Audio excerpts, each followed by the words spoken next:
right, Outlaw Radio Live fans. We are live on the air with the iconic Riskie Forever, the man behind many of Death Row Records' famous album covers. How you doing tonight?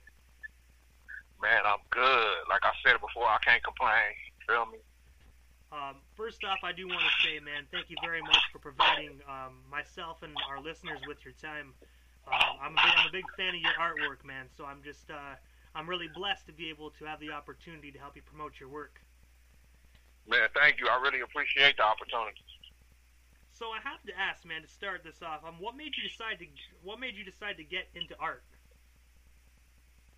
You know, when I was younger, I used to sit on my aunt's lap. My auntie was an artist, so my aunt used to babysit me a lot when my mom would work. So my aunt was like, she was detrimental in like, you know, having me want to be an artist because I used to want to emulate her drawing all the time. And I have to ask, the name Riskie Forever, what's the story behind that name? Well, you know, I already was going by the name Riskie when I was at Death Row. And then, you know, the older I got and the more I started seeing that my stuff was iconic, I just added the forever to it because I feel like, you know, a lot of artists, before they even really get they shine or whatever, they usually die, and then that's when they get they shine, you know what I'm saying? Yeah. So I felt like I already got my shine and I'm still here.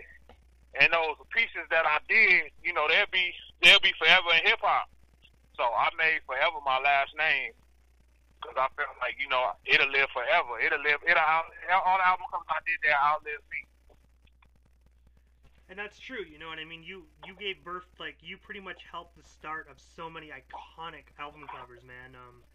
Very, very great artwork, man. I'm gonna say that right off the bat. Thank you. I really appreciate that. You know what I mean? It's crazy when you sitting at Death Row. When I was sitting at Death Row, and I was doing that stuff, you know, when you're inside the bubble, you never really know how far to carry outside the bubble, and for it to be like 20 years later and people still talking about it, you know what I mean? I'm blessed to even have that part in hip hop. See, like, for the record, actually, quickly, in my actual bedroom, man, I actually have one of your iconic drawings. The Snoop Dogg Doggy Style album cover, I have that blown up into the 25th anniversary poster on my wall, man. So, you know what I mean? Well, you know, I didn't do the Doggy Style. My boy Joe Cool, he did Doggy Style. Oh, I always thought you did Doggy Style. No, I didn't Doggy Style, but I did the Dogfather album with Joe Cool. But Joe Cool, he was actually the first person, well, you know, one of the first artists at Death Row. He was there before I got there, so, you know, he did the Doggy Style cover, so. Oh, yeah, a lot of people think that's mine, but it's not. It's Joe Cool's. Okay, I guess like they always say, you learn something new every day. Yeah, that's Joe Cool. But also, back in the day before your Death Row days, you opened up a booth and began airbrushing designs for customers in a mall. What made you decide to open up that booth initially? I just had the opportunity to do it. You know what I mean? One of my boys, he had a hip hop clothing store, and when I first met him, you know what I mean, he was actually looking for an artist, somebody that can like airbrush at his store. The last guy quit. So my nephew actually ran into him, you know, showed him some of my work, you know, my boy Ahmad, and then my boy Ahmad came out, you know, saw my work, and the next thing you know, I was airbrushing at the mall in West Covina at a store called Playmaker back in the day. Oh, nice. So also, your dedication caught the attention of Death Row Records CEO Suge Knight. What was it like working for Suge, and how did that actually initially come to be? I mean, I come from the same neighborhood Suge come from. So it was only a matter of time before I had the opportunity to meet him. You know, a lot of people, you know, they know about me in my neighborhood, you know what I'm saying, because I would airbrush T-shirts for everybody in my whole hood, you know what I mean? And when people used to die or pass away or whatever, the whole hood would come to me to airbrush the T-shirts, the rest in peace T-shirts for a lot of cats. So I was known for doing that, you know what I mean? So once Death Row came, you know, I started, you know, trying to reach out to meet people, and I end up meeting Suge, like, work, and the next thing you know, he introduced me to Pac, and that's how I got to Death Row. And I have to ask quickly, what was it like working with Tupac?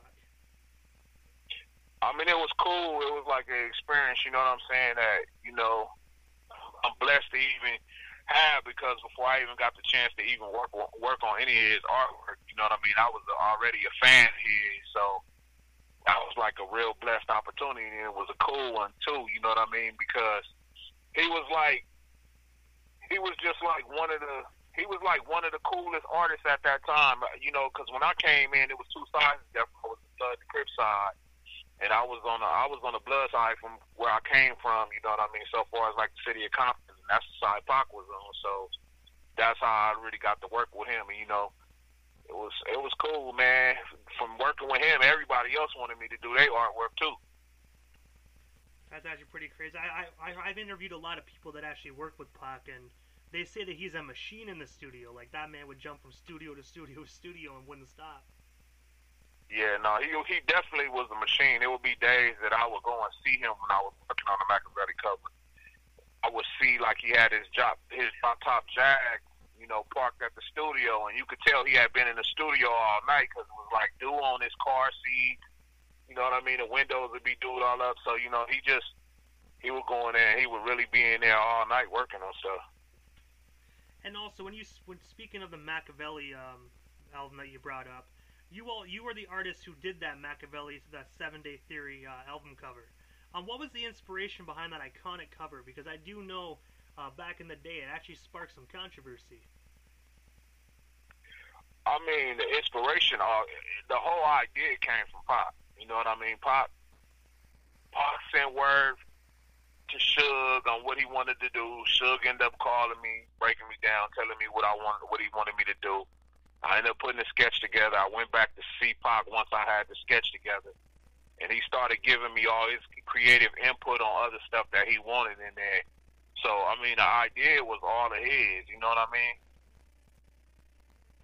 That's actually pretty cool. I really do like that album cover because it stands out from a lot of other rap albums in the music industry, man. That one really, I would say, is one of the most iconic album covers ever to be made.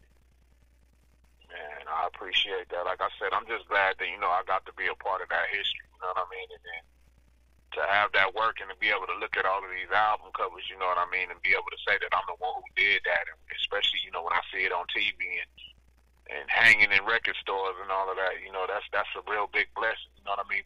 Many of people from the hood, they don't get that opportunity, you know what I mean, to do stuff that the whole world is going to see, so I'm blessed for that.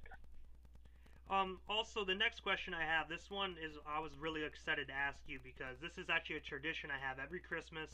I always sit back and listen to Death Row's Christmas album.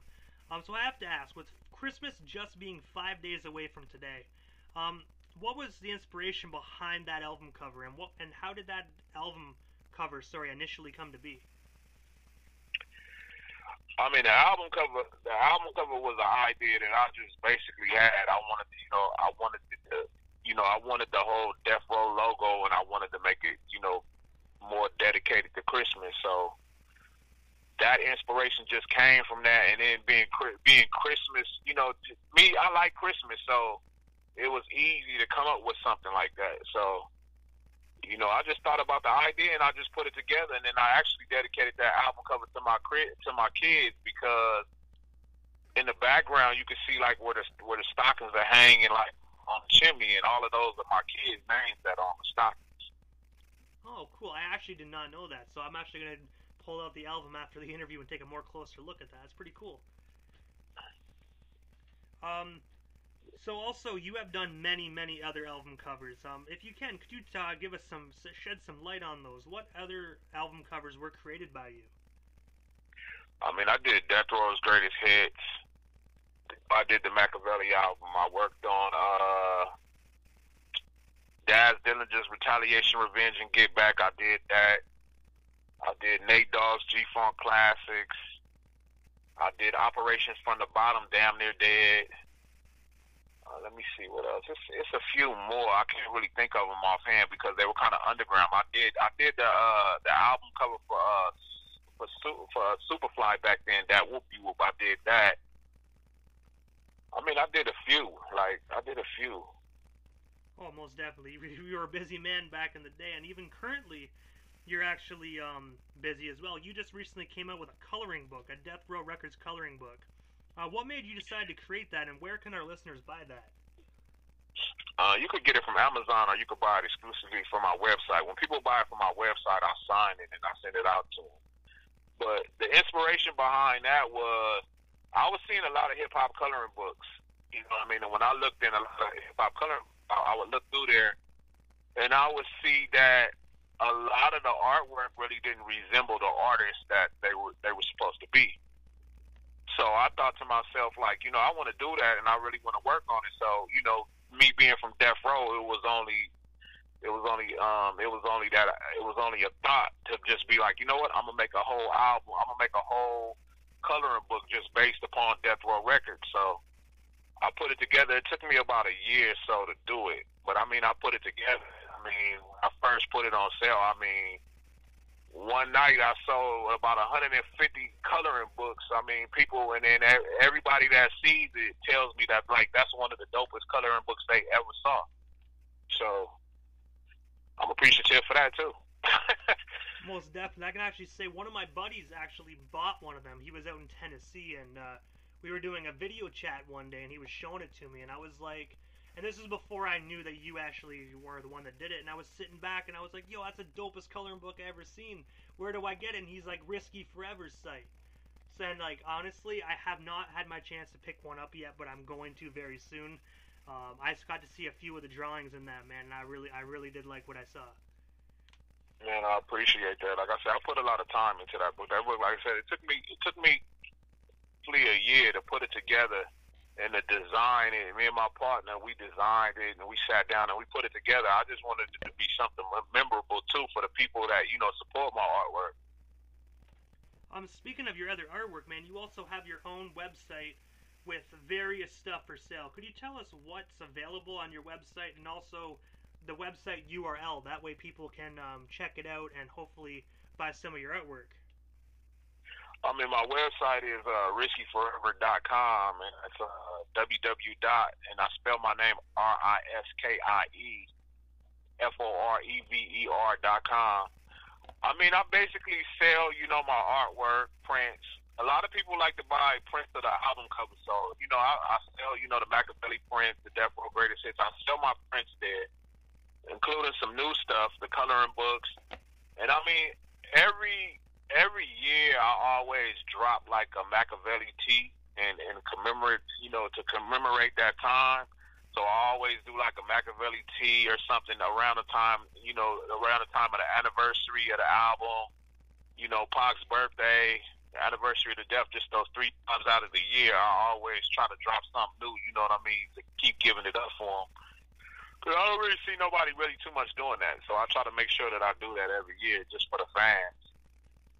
And it's true, like you said, not a lot of people really pay homage to Tupac very much anymore, A few fans do, but other than that, you don't really see anybody from that circle really do very much for him anymore. So that's actually really good that you're doing that. Yeah, well, the Outlaws, they do their thing, I would just like to see more stuff from the estate. Like, I would like to, work with the estate and try to do stuff too, but I don't know how possible that could be. But I would like to do something like that because, like I said, I always tell people, like, if it wasn't for him even giving me the opportunity to even draw his artwork, he could have picked anybody to do that, but he picked me to do it. So, and, the day before Pac died, me and him were talking about doing some stuff, and it's sad that, he's no, and so I didn't even get those opportunities, you know what I mean? So I'm very thankful for him. So I always try to remember him and then, put it out there so people can see, who the real is, and always put a reminder out there who he was. I do hope that one day you might be able to get a chance to work with the estate, because I noticed they're putting out a lot of different kind of merchandise. So, you know what I mean? We should reach out, and maybe they might give you a project to do. And they're done that. You know what I'm saying? It's harder than what people think. You know what I mean? Trying to reach out to them. So. And they've done that. I guess, maybe one time, when the 25th anniversary for the Machiavelli album come together, maybe we'll be able to sit down and do something, because they can't do nothing without my permission anyway. So maybe we'll be able to do something when it comes to that. And I believe that 25th is probably coming up soon as well. Yeah, I think 2 more years it'll be 25. 2 more years. It just turned 23, so 2 more years. Man, it's hard to believe that iconic album is almost 25 years old in 2 years, man. That's kind of mind blowing. Time flies. Yeah, definitely. It definitely flies with no wings. But I have to ask, what is next for you, Riskie? Any other projects you're working on? Anything else you want to let our listeners know about while you're still here?